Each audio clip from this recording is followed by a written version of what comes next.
स्थानों पर उपवास आदि किए और भी कई साधनाएं की, विहार किए और प्रवचन के माध्यम से लोगों को उद्बोधन दिया। उसके माध्यम से बहुत सारे जीवों का कल्याण भी हुआ, उसके साथ साथ जिन धर्म की प्रभावना भी हुई। तो आचार्य भगवान हमेशा प्रारंभ से ही लोगों को अपना सानिध्य, मार्गदर्शन, प्रेरणा देने में तत्पर रहे और समय समय पर उन्होंने सभी को उद्बोधन दिया। उसी के अंतर्गत एक बार जब राजस्थान में दीक्षा हुई तो चर्चा चलने लगी कि एक 22 वर्ष के गोरे चट्टे सुंदर युवा ने सीधे दिगंबर दीक्षा धारण किए और उनके दर्शन की इच्छा हुई। और एक बार देखा कि कक्ष में वह एक पैर पर खड़े थे और दोनों आंखें गहरी बंद कर रखी थी। बाद में कई बार उनकी तपस्या के चर्चे सुने। तो ऐसे आचार्य भगवान जो स्वाभिमानी, मधुर भाषी और संकोची थे, उनका संस्मरण जो आने वाला है कि मेरा ब्रह्मचारी विद्याधर जी से परिचय सन 1966 में चूलगिरी जयपुर में हुआ था। जब वे आचार्य श्री देशभूषण जी के संग में थे, तब मैं अपने परिवार के साथ चूलगिरी पहाड़ की सीढ़ियों के पास एक कमरे में चौका लगाया करता था। ब्रह्मचारी विद्याधर जी नीचे कुएं से पानी खींचकर, छानकर, फिर प्राशुक करते और ऊपर पहाड़ पर लेकर जाते थे। मैं भी उनके साथ पानी लेकर ऊपर जाता था, उनके साथ अभिषेक करके पूजन करता था। विद्याधर जी कन्नड़ भाषा में पूजा करते थे। मैंने उनको कहा, भैया जी मैं तो पानी ले ही जाता हूं, तो आप रहने दें। तो वह बोले, भगवान के अभिषेक का गंधोदक भी तो मुझे चाहिए है, तो फिर पानी ले जाने में किसी का सहारा क्यों लेना। अपने हाथों से धर्म कार्य करने का पुण्य भी मिलता है और स्वाभिमान भी रहता है। देखो आचार्य श्री शुरू से ही ब्रह्मचारी अवस्था से स्वाभिमानी थे। आज देखो आलस करते हैं लोग।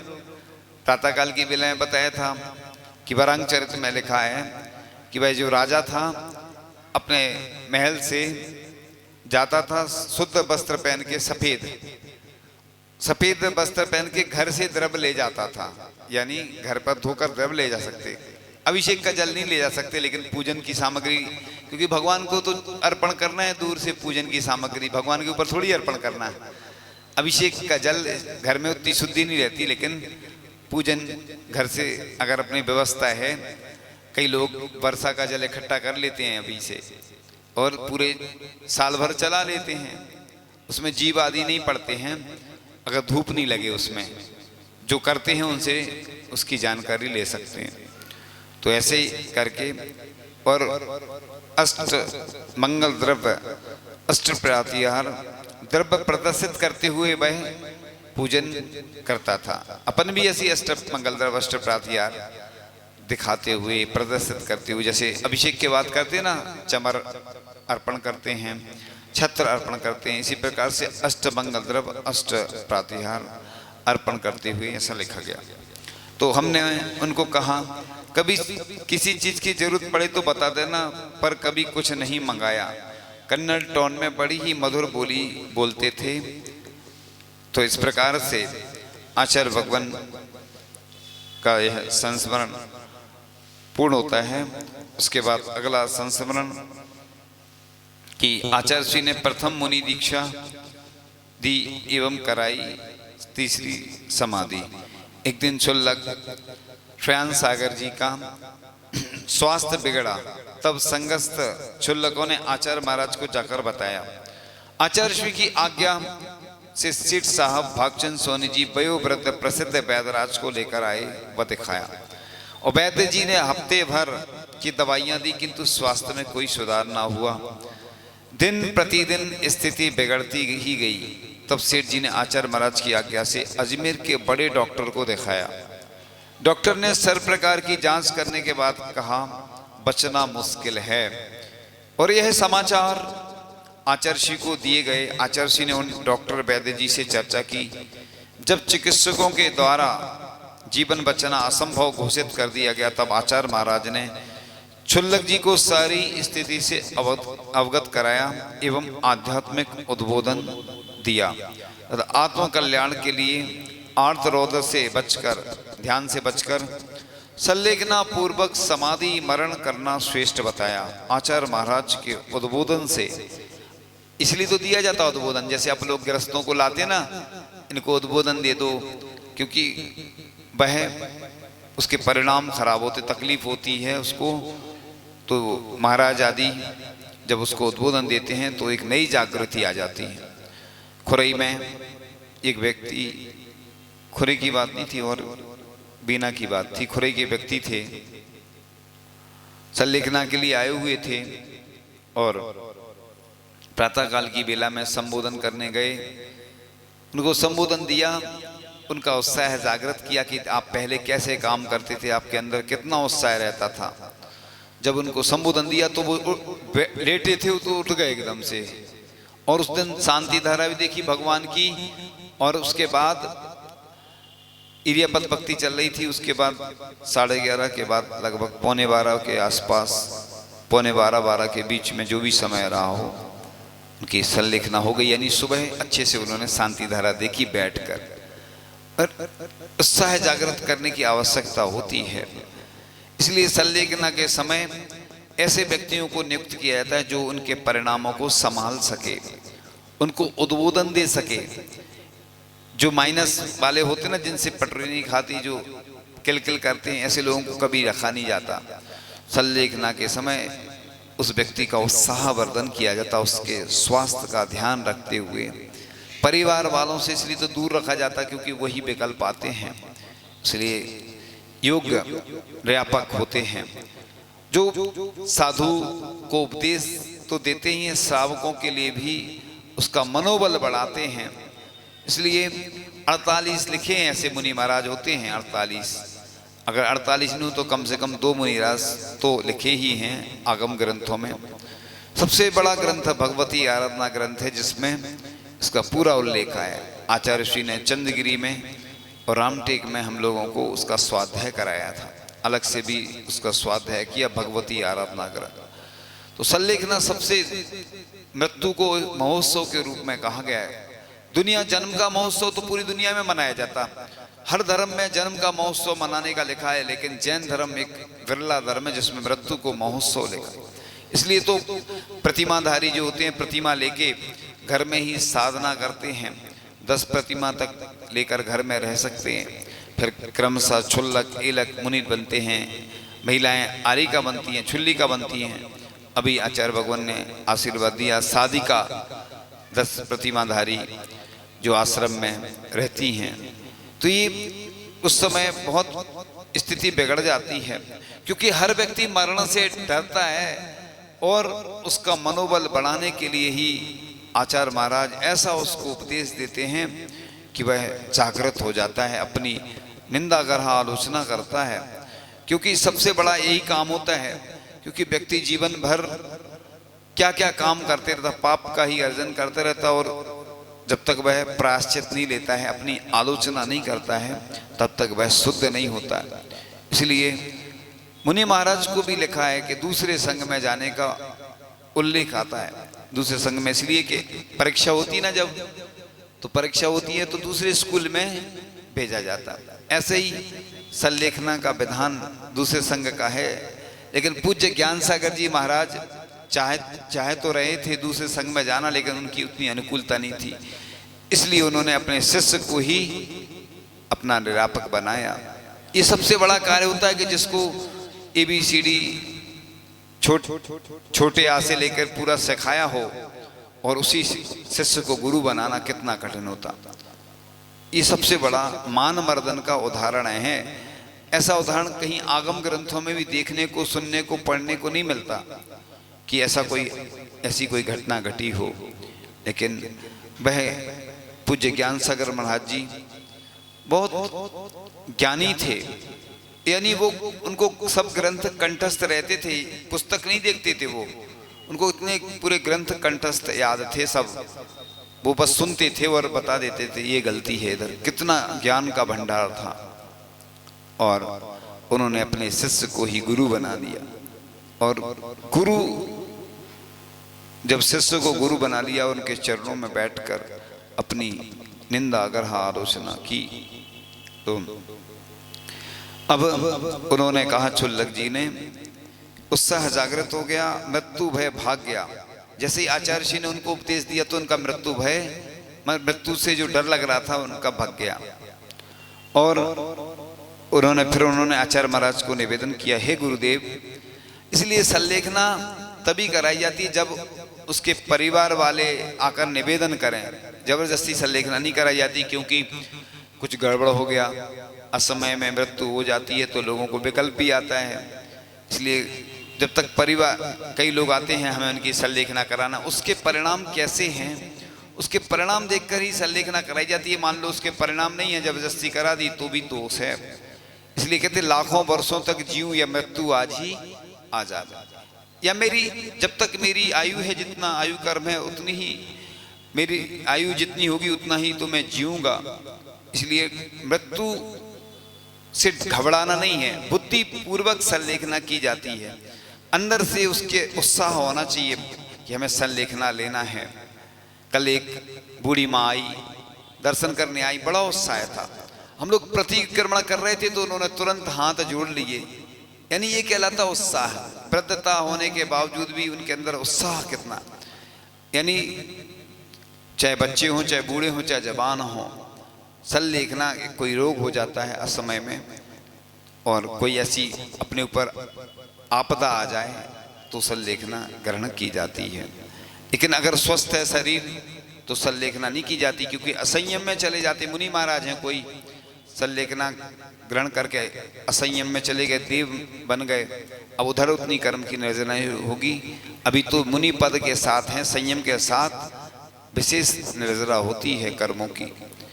अब रोग हो जाता है तो चाहे साधु हो चाहे ग्रस्त हो, तभी संलेखना धारण की जाती है। हे गुरुदेव, आपने मुनि श्री ज्ञान सागर जी गुरु महाराज की संलेखना पूर्वक समाधि कराई, इसी प्रकार मेरी भी करा दीजिए। उन छुल्लक ने निवेदन किया, मुझे संलेखना व्रत दीजिए। तब आचार्य महाराज ने उन्हें संलेखना व्रत का संकल्प दिलाया और कहा, मैं जैसा जैसा कहते जाऊं वैसा वैसा करते जाना। ऐसी जिनेन्द्र वर्णी जी की भी संलेखना कराई थी, और वह कोश का निर्माण कर रहे थे। उस समय 12 साल लगभग उनको हो चुके थे। जिनेन्द्र सिद्धांत कोश जो बने हैं, डिक्शनरी है, इंसाइक्लोपीडिया बोलते हैं जैन समाज का, जैन धर्म का।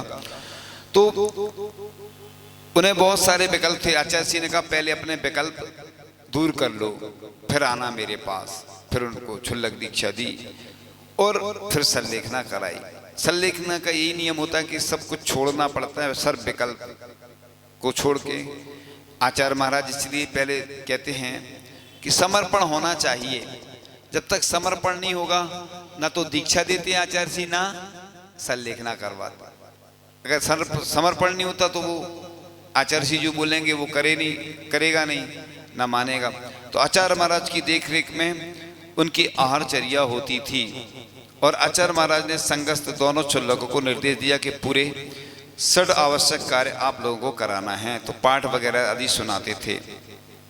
आचार्य महाराज ने उनके उत्साह एवं भाव दशा को देखते हुए क्रमशः भोजन और पानी का त्याग कराया। फिर एक दिन मुनि दीक्षा दे दी। पहले आचार्य जी मुनि दीक्षा दे देते थे, लेकिन फिर आचार्य जी ने देखा कि दीक्षा देते हैं, लेकिन वो चर्या का पालन नहीं हो पाता है, क्योंकि उत्साह भी नहीं रहता, हाथ में पिछी पकड़ने की, कमंडल पकड़ने की शक्ति नहीं रहती। तो फिर आचार्य जी ने बंद कर दिया। अब आचार्य जी का विश्वास है तो सबसे ज्यादा प्रतिमाधारियों पे हो गया। पहले मुनि आरिका पे विश्वास ज्यादा था आचार्य जी का। अब आचार्य जी ने सोचा कि त्यागी प्रतिमा लो, चाहे ब्रह्मचारियों को भी यही बोलने लगे आचार्य जी, प्रतिमा लो, और ग्रस्तों को भी। इसलिए उनने एक नई परंपरा, जो छुल्लक दीक्षा भी हुई ना, नेमावर से प्रारंभ हुई, फिर जबलपुर में हुई, फिर कुंडलपुर में हुई, वो तो सबको मालूम ही है। फिर शादी का जो 10 प्रतिमा वाली पहले चुल्ली का बनाने की योजना थी, लेकिन तो 8वें दिन नमोकार मंत्र महामंत्र जपते जपते तो फिर में समाधिस्थ हो गए। अब सच्चे निरापकाचार आचार्य श्री विद्यासागर जी महाराज, अजमेर की जनता ने पुनः तीसरी बार आचार्य श्री विद्यासागर जी के निर्यापक आचार्यत्व में निरापकाचार्यत्व में श्रेष्ठ संलेखना समाधि देखी। जिस दिन संलेखना व्रत दिया था उस दिन से जिले के लोग दर्शनार्थ आने लगे और आचार्य श्री जी ने वैया व्रत, निर्देशन, संबोधन, आहार में सावधानी, आगमनुकूल विधि, जागृति, उत्साह आदि देखकर लोग सही कहते हुए सुने गए कि समाधि लेना हो तो विद्यासागर जी के सानिध्य में लेना। छोटे बड़े विद्वान या स्वाध्यायशील प्रबुद्ध वर्ग भी यही कहता। आगमनुकूल स्वयं चलते और दूसरों को भी चलाते। इस प्रकार से आचार्य भगवान ने इस जिनशासन की प्रभावना के लिए बहुत सारे ऐसे कार्य किए जो सभी के लिए प्रेरक बन गए। तो अगले संस्मरण की कड़ी में एक नया संस्मरण फिर आता है। एक दिन आचार्य श्री ने समाज को प्रवचन के दौरान प्रेरणा दी कि भगवान महावीर से प्रेरणा लेकर सामाजिक उत्थान, संस्कार, सम्यक ज्ञान के प्रचार प्रसार के लिए समाज को आगे आना चाहिए। अच्छे विद्यालय, छात्रावास खोलना चाहिए जिससे गांव में निवास करने वाले बच्चे वहां पर रहकर पढ़ाई कर सकें, संस्कारों का पालन कर सकें और अपने जीवन को अच्छे से खड़ा कर सकें। आचार्य श्री के उद्बोधन से समाज में खलबली मच गई और महावीर निर्वाण महोत्सव समिति ने तत्काल मीटिंग की और एक छात्रावास खोलने के लिए निर्णय लिया। तब तक छात्रावास बनेगा, तब तक अस्थायी छात्रावास के लिए सरसेठ भागचंद जी सोनी ने धर्मशाला में स्थान दिया। इसके बाद अब लोग ऐसा प्रश्न करते हैं कि अभिषेक करना सिर्फ धूल साफ करने के लिए होता है जिससे प्रतिमाओं पर धूल नहीं लगे। लेकिन आचार्य श्री ने जो अभिषेक के बारे में बात बताई वो बड़े गौर से सुनने लायक है। 10 लक्षण के महापर्व पर विशाल मारना मड़वा कर 10 लक्षण आदि संपन्न किया जा रहा था और चतुर्दशी के दिन वार्षिक कलशाभिषेक नसिया जी में हुआ।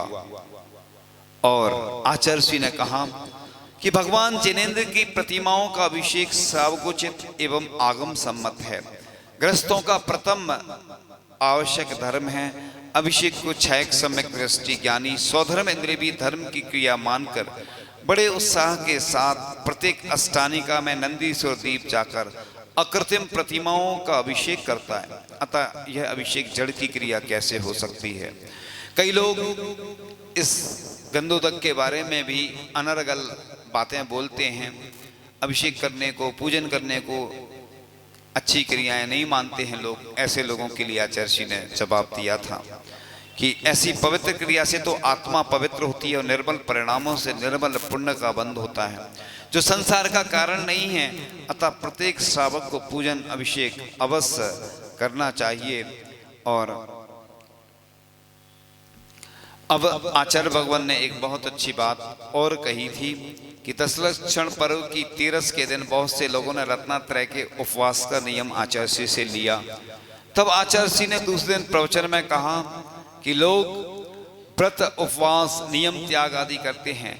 अजमेर में तो बड़ी अच्छी परंपरा है, यहाँ रत्नात्रय के व्रत उपवास करने वाले बहुत अधिक होते हैं। लेकिन कुछ अज्ञानी लोग आगम विरुद्ध बोलते हैं। व्रत, उपवास, नियम त्याग आदि को औदैहिक भाव बताते हैं, बंध का कारण बताते हैं, यहाँ तक कि इसे हिंसा का भाव बताते हैं। यह सब अनुचित प्रलाप है। व्रत, उपवास, नियम त्याग आदि से कर्मों की निर्जरा ही होती है। ये औदैहिक भाव नहीं अपितु क्षय सम्यक भाव है, यह आगम वचन है। इस प्रकार से आचार्य भगवान छोटे छोटे दृष्टांतों के द्वारा हमें बहुत अच्छी शिक्षा देने का प्रयास करते हैं। तो अगले संस्मरण की कड़ी में श्रृंखला में एक नया संस्मरण आचार्य श्री जी के अंदर बच्चों को संस्कारित करने की प्रबल भावना रहती है।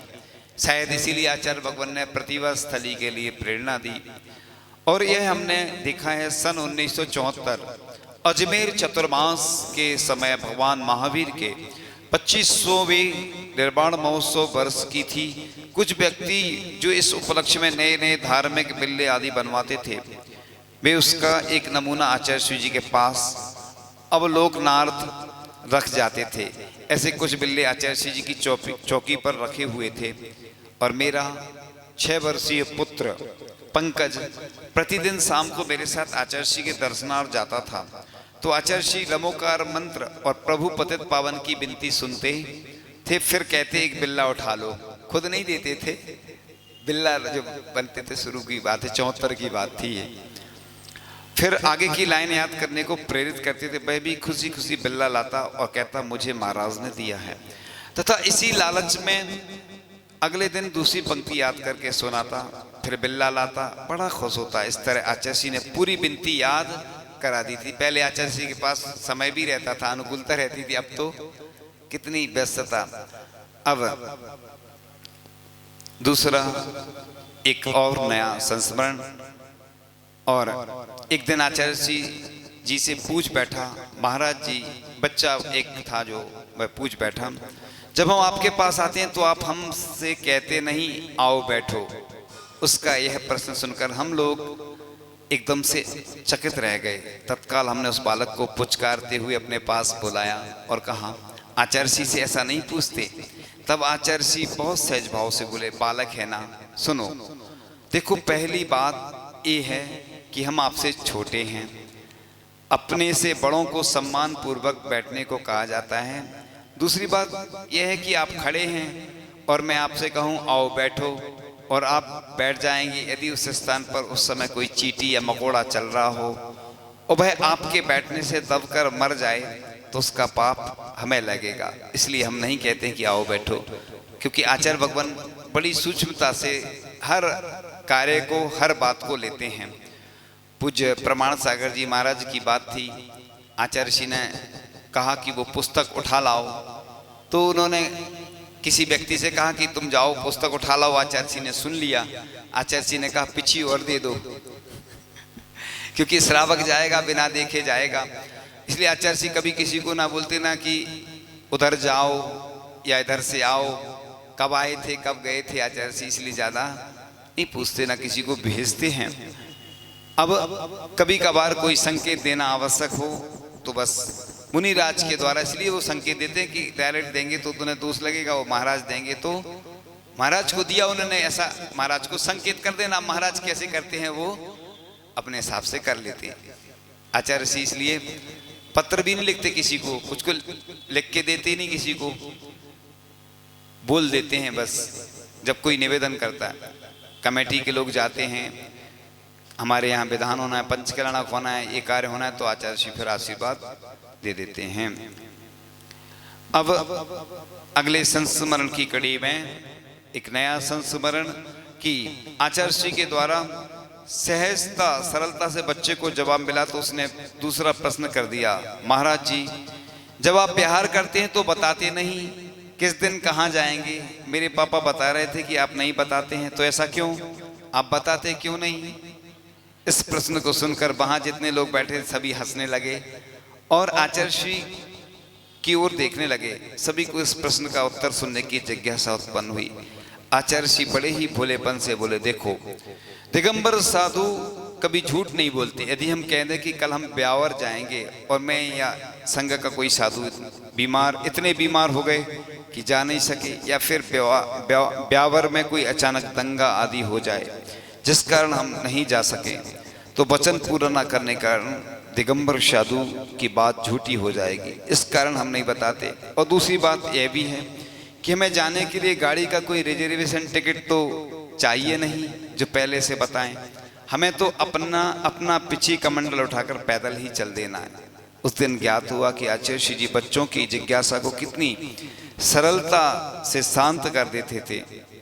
अभी शंका समाधान चलता है, जिज्ञासा समाधान चलता है।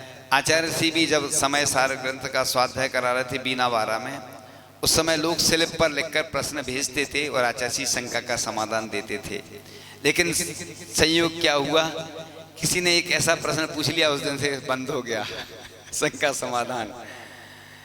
तो कई बार आचार्य जी तो बहुत सारी शंका का समाधान देने में सक्षम हैं, देते भी थे, लेकिन लोग प्रश्न ऐसे पूछ लेते कि लोग आचार्य जी फिर उन प्रश्नों का सबके सामने जवाब नहीं दे पाते, कोई कारण होते हैं।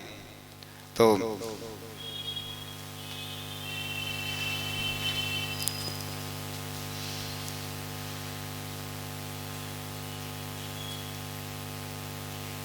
एक बहुत अच्छा संस्मरण आपको सुनाते हैं। सन 1974 नवंबर माह के प्रथम सप्ताह में आचार्य जी ने 25वां केस लॉन्च किया।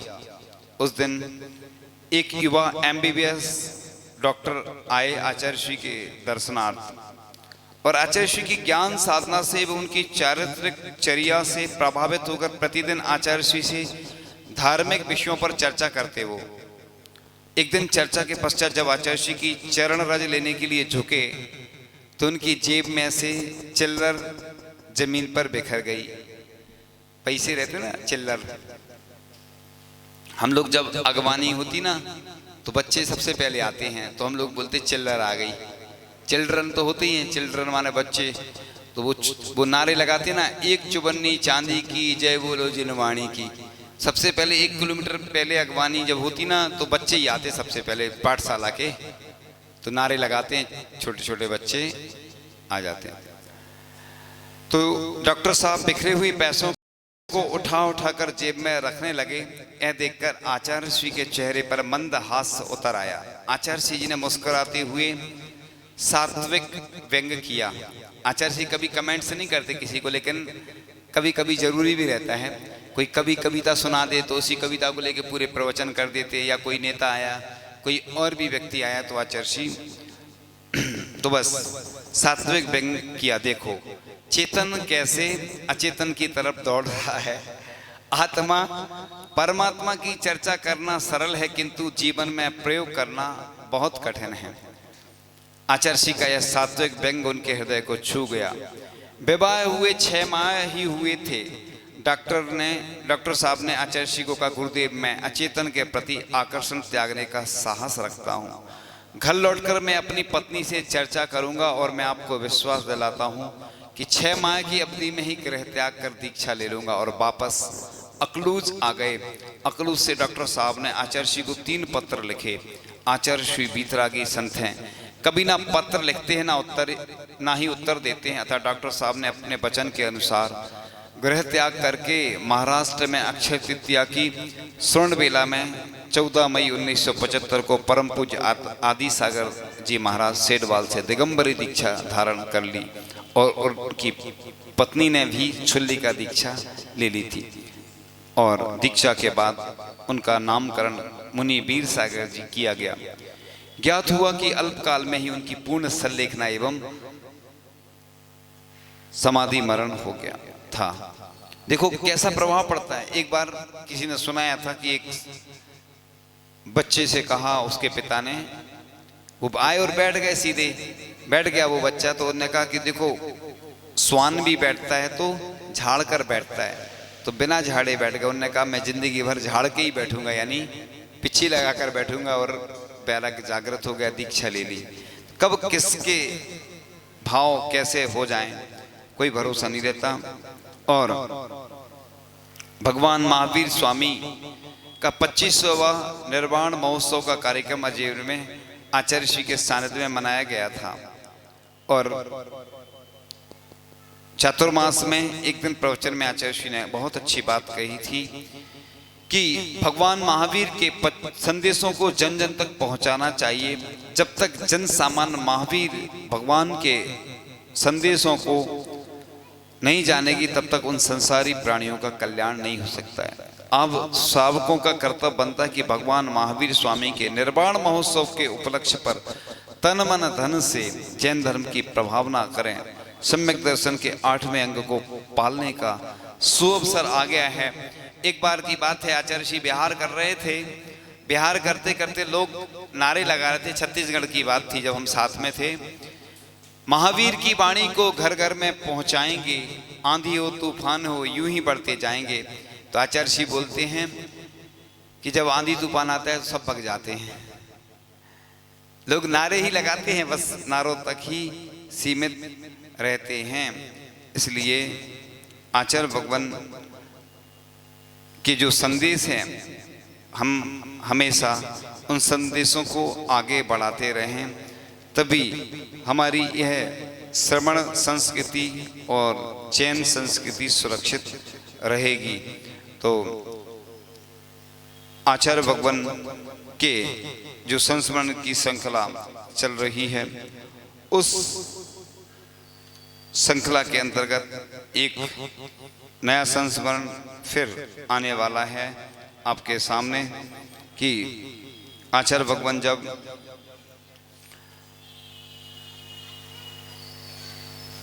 जेल में प्रवचन करने गए और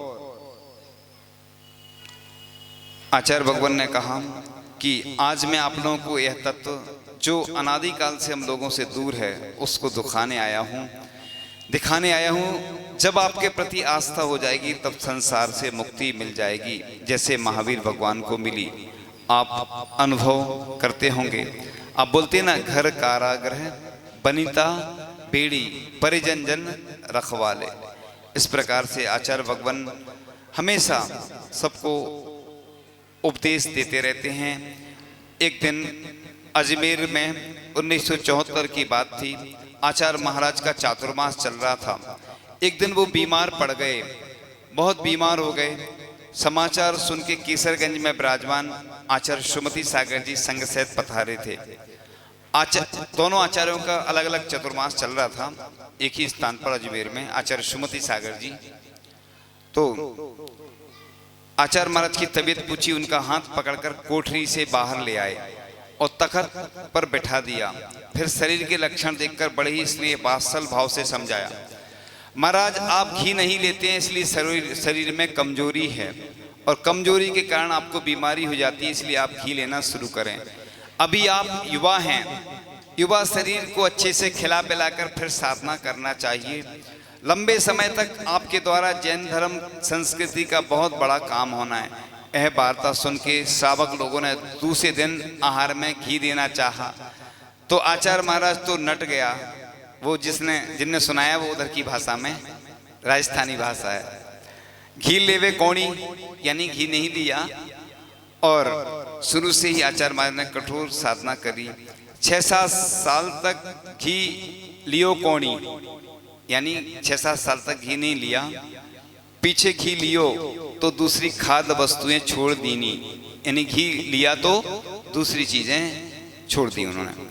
तो ऐसे आचार्य भगवान जिनकी कठोर साधना से आप सभी लोग तो परिचित हैं ही, और आचार्य भगवान हमेशा हम लोगों के लिए भी प्रेरणा देते रहते हैं कि किस प्रकार से हमें अपनी साधना करना चाहिए।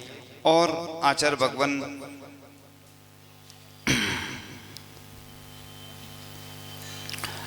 अब एक बहुत अच्छा सा आध्यात्मिक भजन है जो आपको सुनाते हैं, फिर इसके बाद प्रश्न का क्रम आएगा। भंवरा एक कमल पर बैठा मस्त रहा रस पीने में, सुबह से लेके शाम हो गई ध्यान नहीं रखा मन में। दिन कर ज्यों ही अस्त हुआ तो कमल स्वयं ही बंद हुआ, अंदर बैठा बैठा भंवरा मन ही मन में प्रसन्न हुआ। उसने सोचा हुआ ये अच्छा दिन कर जो अब डूब गया, सारी रात यहाँ बैठा मैं जी भर कर रस पीऊँगा। और भी सोचा बहुत बेचारा सपनों ने पर फैलाए, भूल गया था वो सब कुछ पर सपने सच ना हो पाए। आया एक वहाँ पर हाथी सूंड से तोड़ा पंकज को, काम तमाम हुआ भंवरे का देख न पाया वो कल को। ऐसे ही हम अज्ञानी बन मोह महामद को पीते, भूल स्वयं को जाते हैं हम पर की ख्वाहिश में जीते। अरमानों के महल बनाते मोह के कारण हो मजबूर, चारों गतियों के दुख सहते करते रहते नित ही भूल। जिनके कारण दुख पाता, जिनके कारण तू रोता, तेरा कोई नहीं है पगले, क्यों कांटों को तू बोता। समय अभी है चेत ले पगले, बाद में फिर पछताना है। भंवरे का जो हाल हुआ था, फल वैसा क्या पाना है। ना जाने कब कहाँ किसी के जीवन की हो जाए शाम। काल बना ले ग्रास न जाने, फिर ना मिल पाए आराम। काम कोई कल पर मत छोड़ो, आज अभी तुम कर डालो। कल क्या हो किसने देखा है, बात सही ये तुम मानो। जीवन की जब शाम ढलेगी, आत्म कमल हो बंद तेरा। तेरा जीवन मिट जाएगा, लुट जाए तेरा डेरा। भव सागर में डूब रहा हूँ, भव सागर में हूँ भटका। अपने पास बुला लो भगवन, भक्त है कब से द्वार खड़ा।